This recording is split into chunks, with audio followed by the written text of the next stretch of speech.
Livro de Atos, capítulo 2, verso de número 36. Atos, capítulo 2, verso de número 36. Portanto, que todo Israel fique certo disto: este Jesus, a quem vocês crucificaram, Deus o fez Senhor e Cristo.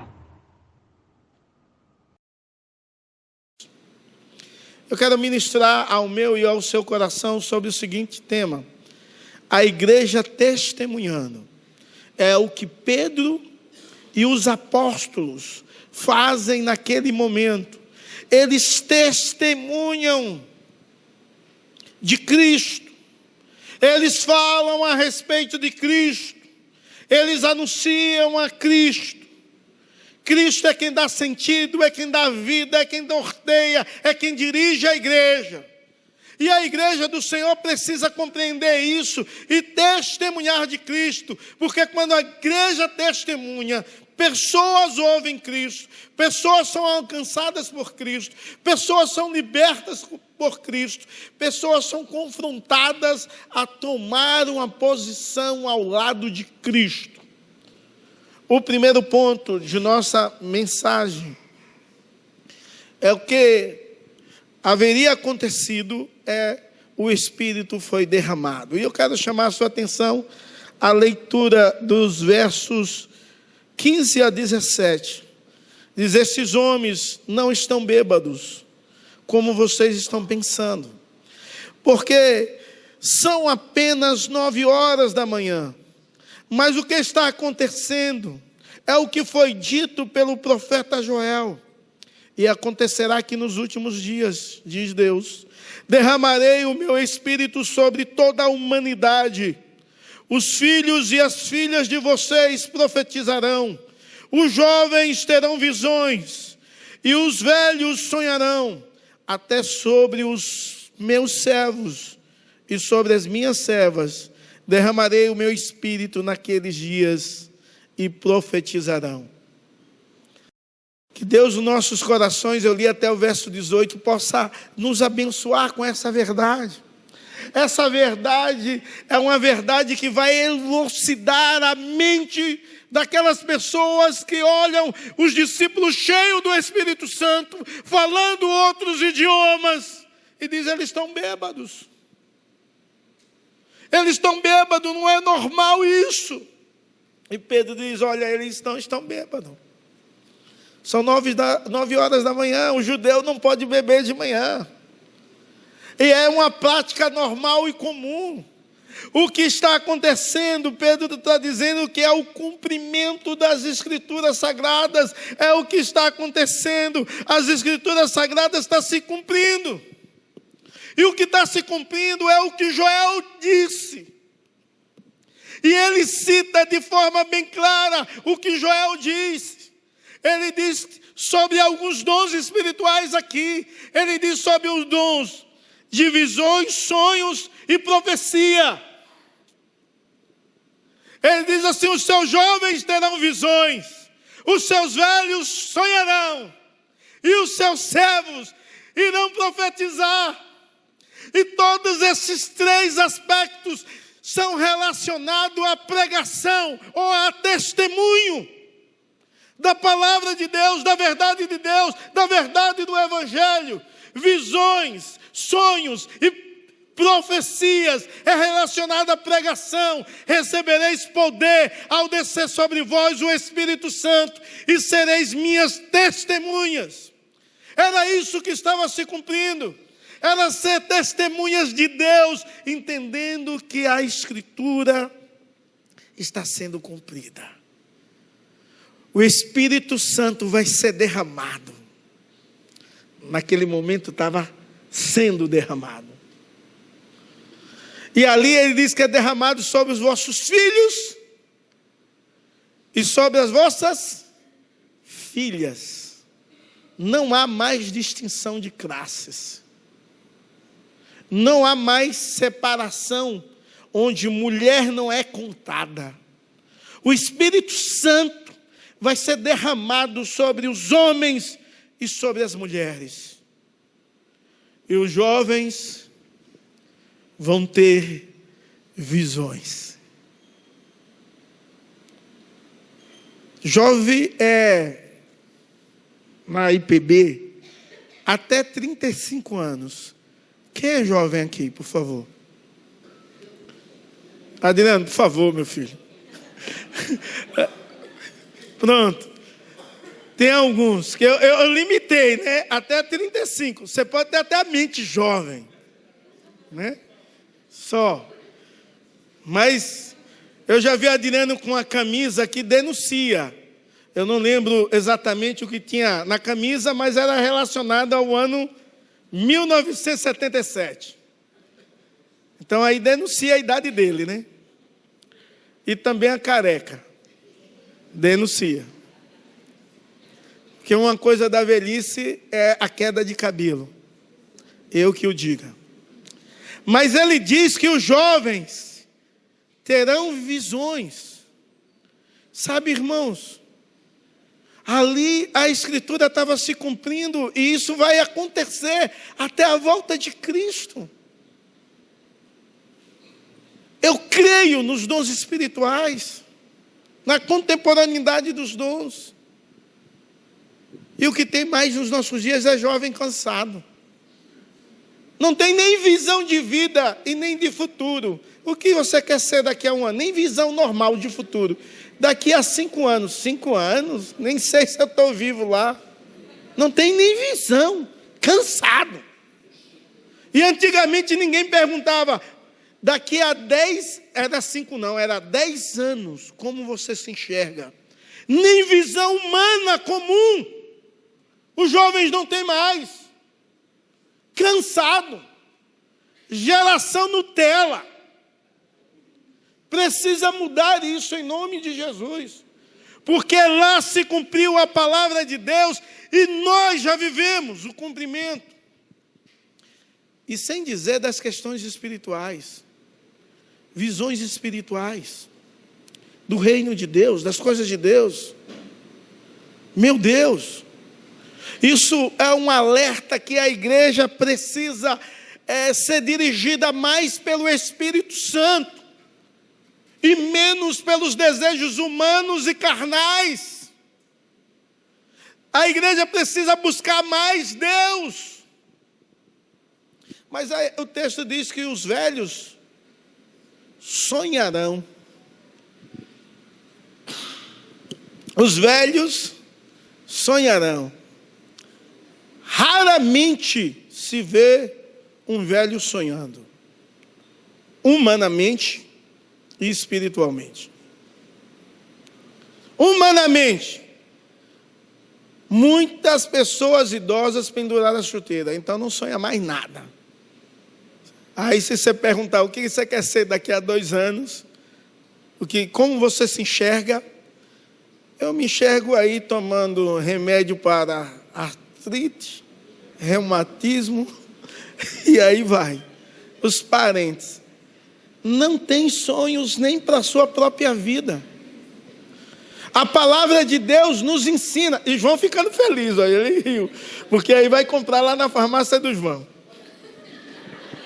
os remédios. Oh, glória! Aí glorifica de pé, né, irmã? Irmãos, nem na vida sonha mais. Ah, não quer fazer mais não. Deixa aí para os mais novos. Eu já fiz tanto. E quem dá a sua agenda do tempo de parar é você ou Deus? Quem faz a sua agenda até quando você deve servir é você ou Deus? Porque a palavra de Deus diz que na velhice darão ainda frutos. E os frutos serão cheios de vida, expressando vitalidade. Eu fico abismado quando eu vejo Caleb, ele dizendo, aos 80 eu sou forte como tivesse 40, matando gigantes, aos 80 anos. Uma cidade, uma nação de gigantes sendo derrubada, e ele na linha de frente, batalha o tempo todo. E os velhos hoje? pendura a chuteira, acha que não serve para jogar mais. E nem para servir, e nem para trabalhar. Isso é um erro muito grande. Porque os velhos sonharão. E espiritualmente, sonhar é ver o que Deus tem para a nossa geração, para a nossa vida, de instrumento de Deus como você. Imagine um velho apóstolo chamado João, preso, o único apóstolo vivo, em uma ilha, e lá ele tem uma visão, tipo jovem, dizendo que o ministério dele não acabou, está continuando. Que Deus é o Senhor, Deus está no trono, é aquele que dirige a história, é aquele que dá vida, é aquele que dá vitalidade, é aquele que resolve tudo, é aquele que tem a chave do inferno nas suas mãos, é o Senhor absoluto. A igreja está nas mãos de Deus, os pastores estão na mão de Deus, e Deus está andando no meio da igreja e fazendo coisas extraordinárias. Quantos jovens, quantos idosos para dormir precisa de fluoxetina? Idosos que não conseguem dormir mais. Então como vão sonhar? Então só dorme dopado. E pega aquilo como algo para resolver a vida. Deus é que resolve a vida, Deus está no trono, e Deus é que dirige a sua história, e Deus que deseja que você trabalhe, em nome de Jesus, e para a glória do Senhor. Ou pior, Rivotril, né? Aí dorme mesmo, né? Fluoxetina só calma. Rivotril faz o cara capotar. Eu nunca tomei não, viu? Estou dizendo porque eu já vi. Mas nunca tomei. Irmãos, o Espírito vem sobre todos, para todos, anunciar, testemunhar a palavra de Deus. O que está acontecendo? O que está acontecendo é que a igreja deve se levantar para testemunhar as verdades de Deus. Aqui, ali e acolá. Todas essas ideias e que os servos irão profetizar são relacionadas à pregação, a testemunho. Qual foi a última vez que você testemunhou de Cristo? Qual foi a última vez que você falou de Cristo para alguém? Qual foi a última vez que você pregou o Evangelho bíblico, cristocêntrico, fidedigno? Qual foi a última vez que Deus usou você como instrumento para o ouvinte dizer o que eu posso fazer, como resolver, que posição eu tomo?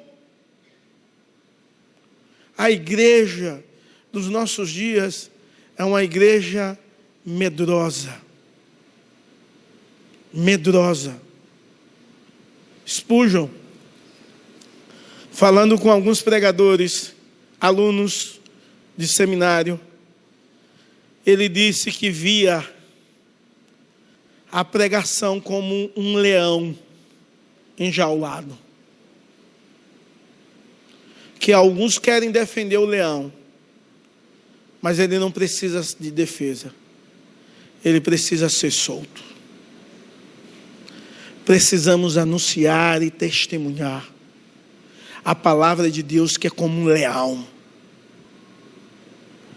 que precisa ser solto e alcançar vidas de formas extraordinárias para a glória, louvor, adoração. O que está acontecendo é o Espírito Santo foi derramado e o Espírito Santo está conosco, e a igreja precisa testemunhar da verdade de Deus. E ele continua em Joel, falando de sinais celestes. Quando você lê o verso 19, 20, diz assim: mostrarei prodígios acima no céu, sinais embaixo da terra, sangue, fogo, nuvem de fumaça. O sol transformará em trevas e a lua em sangue, até que venha o grande dia do Senhor.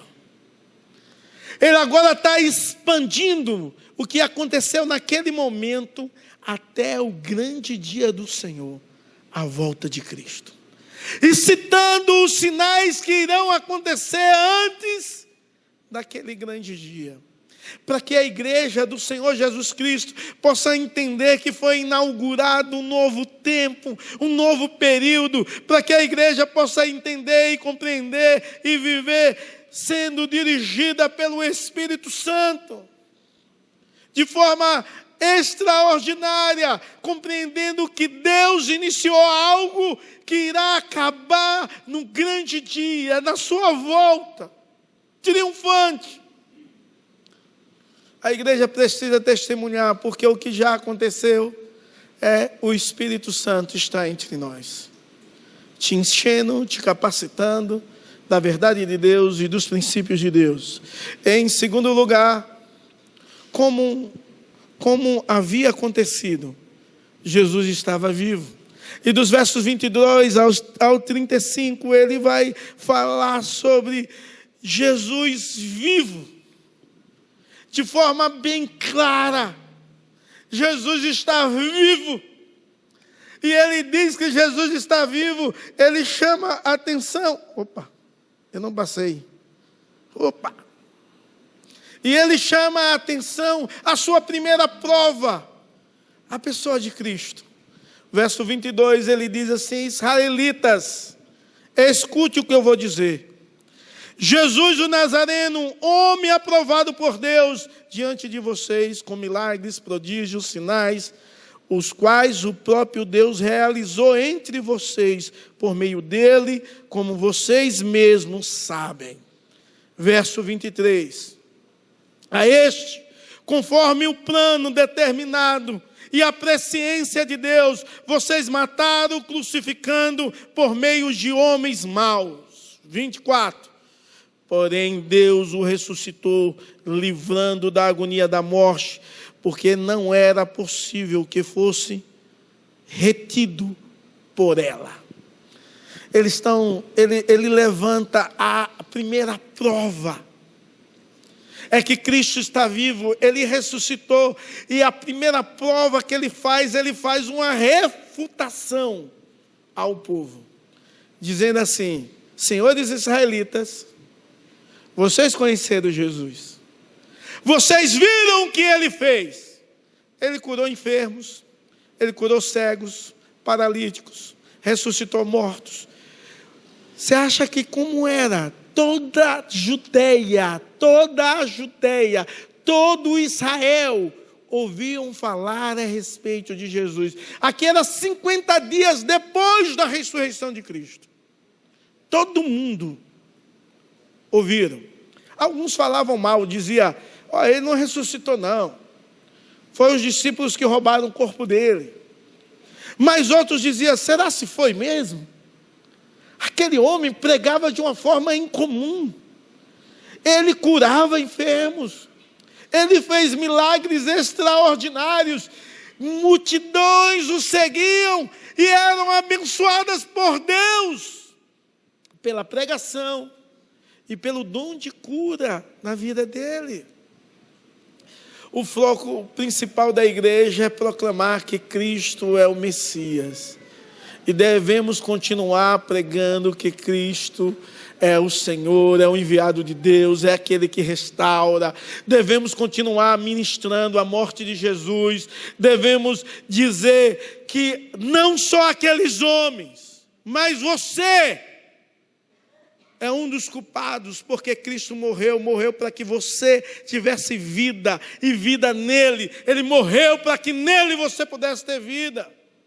Então, ele expõe aquele povo que viram Jesus, e Jesus era um varão aprovado por Deus, e eles viram os milagres que Deus fazia por intermédio deles, e eles os rejeitaram, eles crucificaram, eles ouviram os homens maus, eles e os gentios crucificaram a esse Cristo que é Senhor e Salvador.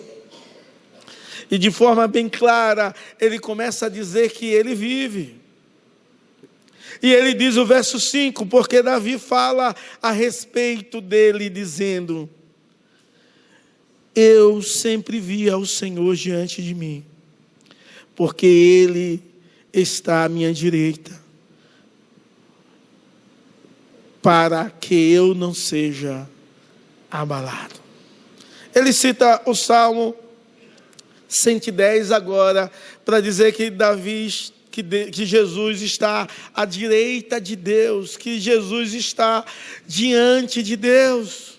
Então a segunda prova de Pedro, a primeira é que o povo viu, então não podia negar o que viram.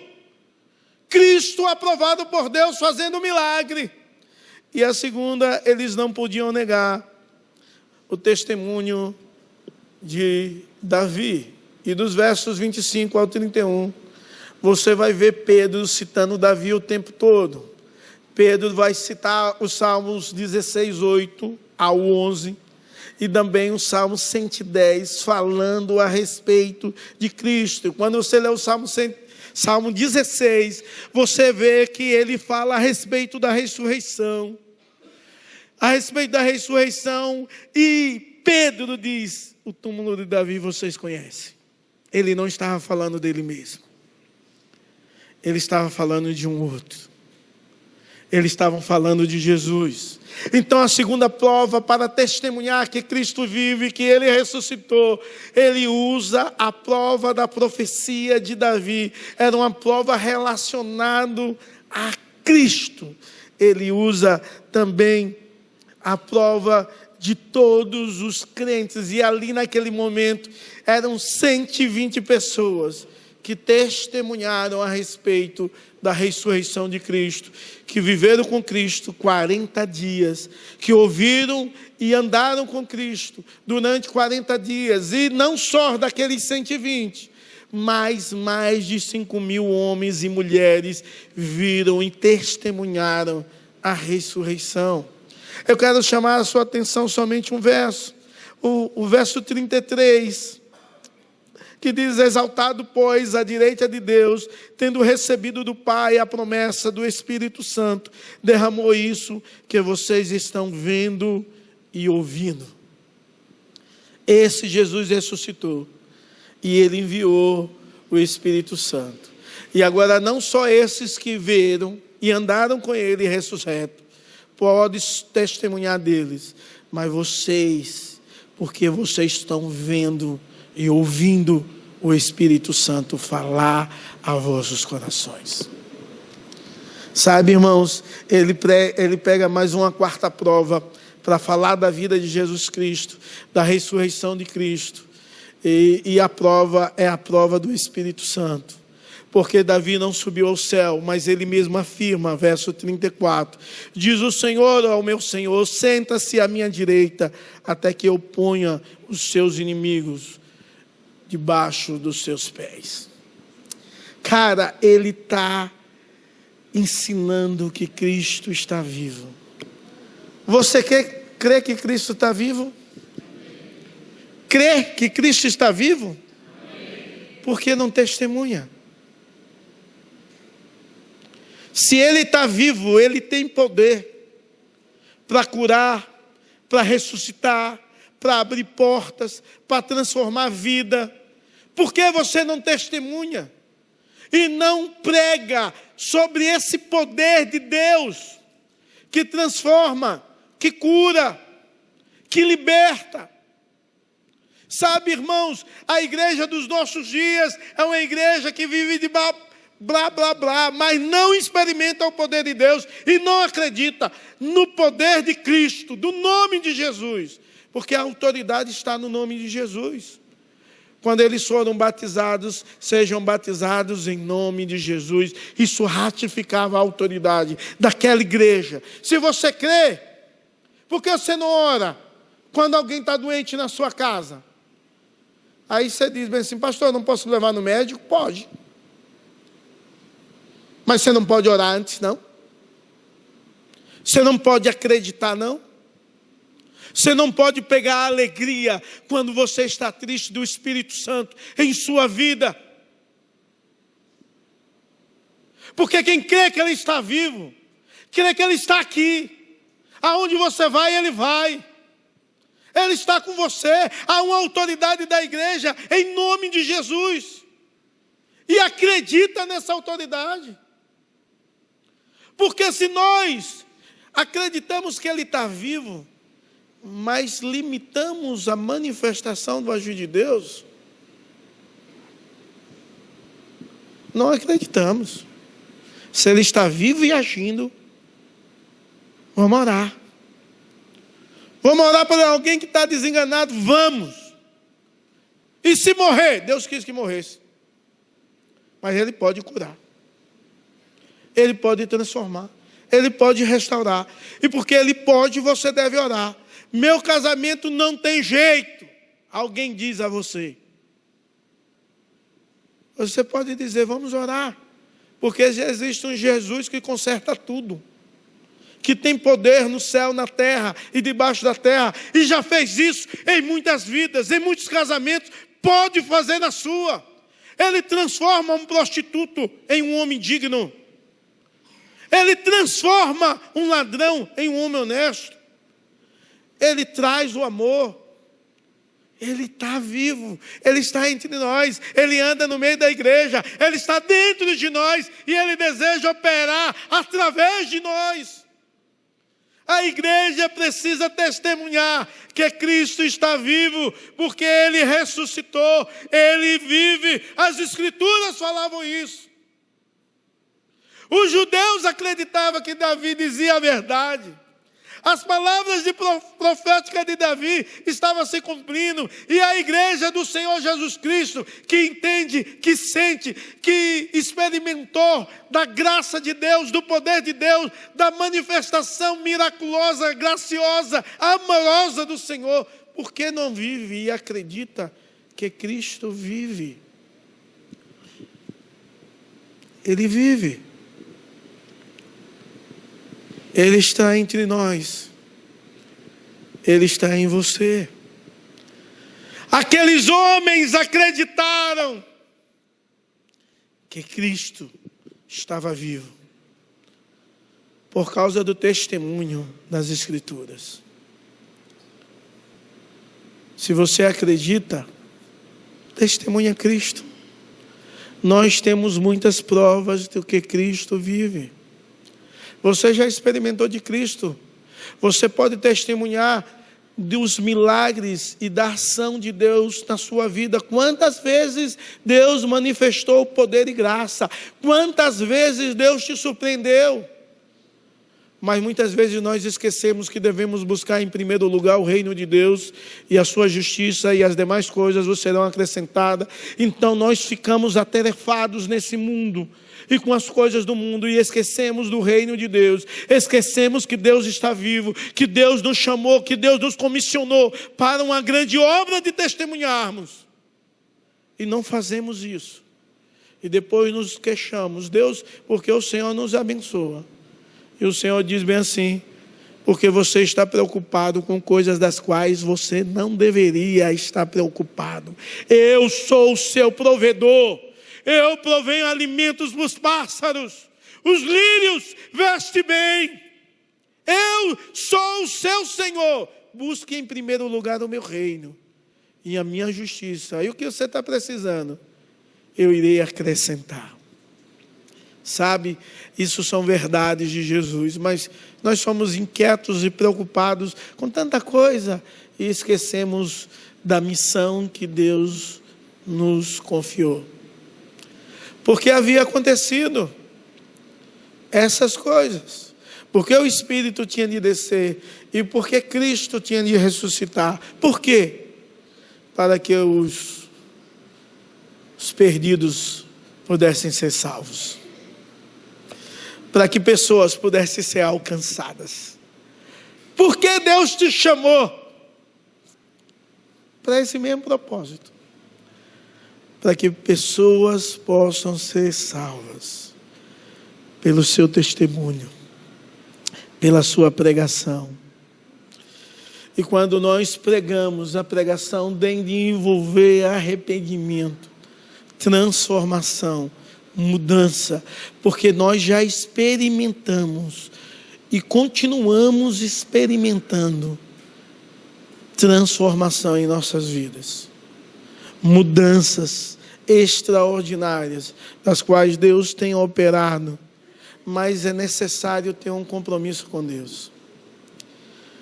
E a resposta da mensagem que o povo tanto almeja é uma resposta de compromisso. O que faremos, pois? E a resposta de Pedro é: vocês têm de ser batizados em nome de Jesus. Têm de experimentar de Deus a transformação, o arrependimento, mas têm de firmar um compromisso com Ele. E o compromisso tem de ser visível, para que todas as pessoas saibam que você é comprometido com Cristo. E aí ele fala sobre um sinal visível, um compromisso visível do batismo. E a ideia que Pedro fala aqui não tem a ver com salvação, mas tem a ver com compromisso, porque o batismo não salva, mas o batismo faz com que as pessoas digam: eu tenho um compromisso com Deus e estou testemunhando isso diante de todos, com o reino de Deus. Sabe, irmão, se você não entendeu isso e você já está aqui há anos e ainda não tomou uma posição de se batizar, de ser membro, de testemunhar, de viver para a glória de Deus, eu quero te dizer que você precisa mudar de atitude. Você precisa olhar para as suas mazelas hoje e dizer: Deus, me perdoa e me usa como instrumento de graça, como alguém comprometido com Deus, com o seu reino, com a sua igreja aqui na terra, alguém que experimenta a transformação, alguém que serve, alguém que testemunha, alguém que é um canal de bênção para outras pessoas. Irmãos, a primeira vez que eu ouvi o evangelho sendo pregado,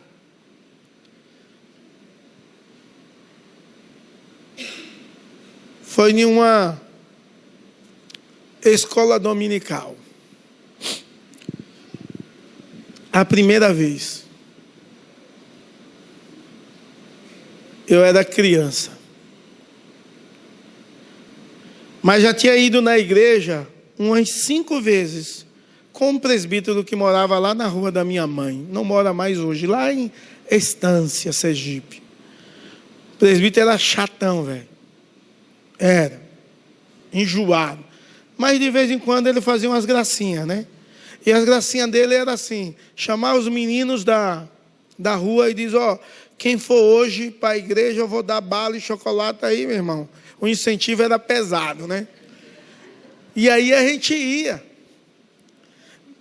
O nome dele, hoje ele é um pastor Ayrton, mas era presbítero naquela época. E ele fazia isso, e a gente ia. Mas a primeira vez que eu fui na igreja, porque tinha uma pessoa despreparada, eu não ouvi o evangelho. A gente brincou. Foi para uma sala brincar. E brincar, irmãos, criança brinca em todo lugar, rapaz. Aí na minha época lá, a gente brincava na rua até não aguentar mais. Estourar o dedão, ralar o joelho. Vai para a igreja para brincar? Era divertido? Era, não nego, mas não era a função da igreja. Não era. E nessa primeira vez, a pessoa inexperiente lá, com meio mundo de menino não crente, perguntou assim: alguém sabe uma canção? E um colega meu chamado Marcão disse: Nega do Cabelo Duro, que era o sucesso da época, por conta da inexperiência da professora. E todo mundo riu com vocês, e a gente também caiu lá na zoeira, porque o Marcão desde criança era perturbado. Pense. Mas algumas idas dessas, eu comecei a ouvir o evangelho, que Jesus Cristo amou o mundo de tal maneira que deu o seu Filho único, para que todo que não pereça, venha crer e tenha a vida eterna. Sabe, irmãos, parece brincadeira, mas criança entende. E a palavra semeada, ela não volta vazia. Ela faz o que lhe apraz. Eu cresci a minha adolescência longe da igreja. Mas sabe o que eu dizia o tempo todo? Igreja é uma coisa boa e certa. Quando eu ficar velho, eu vou para a igreja. Porque aí eu pensava que deveria curtir. Mas a palavra já estava falando. Esse lugar é certo. Esse povo adora corretamente. Ama de fato. Sabe, irmãos? Precisamos testemunhar. Em toda a Judeia, Samaria e até os confins da terra. Porque Deus derrama o seu Espírito sobre as crianças, sobre as mulheres, sobre os meninos, sobre os novos e sobre os velhos. E o Espírito é de poder. Poder para testemunhar. Não para aparecer, mas para Cristo ser visto através de nós. Se não tem sido assim, eu não sei qual o sentido de ser igreja. Qual é o sentido de você entender que Cristo ressuscitou? Qual é o sentido de ter o Espírito Santo? Se ele não me incomoda a viver para a glória dele. Sabe, irmãos, muitos crentes têm vivido apático. Muitos crentes na igreja não sabem mais o que é vida com Deus. Não sabe mais o que é a alegria de ver a palavra de Deus e ouvir Deus. Não sabe mais e não tem experiências com Deus. Não sabe mais o que é testemunhar de Deus. Deus não te chamou para um clube. Deus te chamou para ser testemunha. Te louvamos pela tua bondade. Te louvamos porque tu és o nosso Deus. Te agradecemos porque recebemos do alto poder. Temos autoridade no nome de Jesus. Desperta a tua igreja a viver essa autoridade e a expressar esse poder. Em nome de Jesus. Amém e amém. Que a graça do nosso Senhor e Salvador Jesus Cristo, que o amor de Deus, o nosso eterno Pai, que a comunhão e a consolação do Divino Espírito Santo seja sobre vocês, sobre todo o povo de Deus, espalhado sobre toda a face da terra, hoje e para todos sempre. Amém.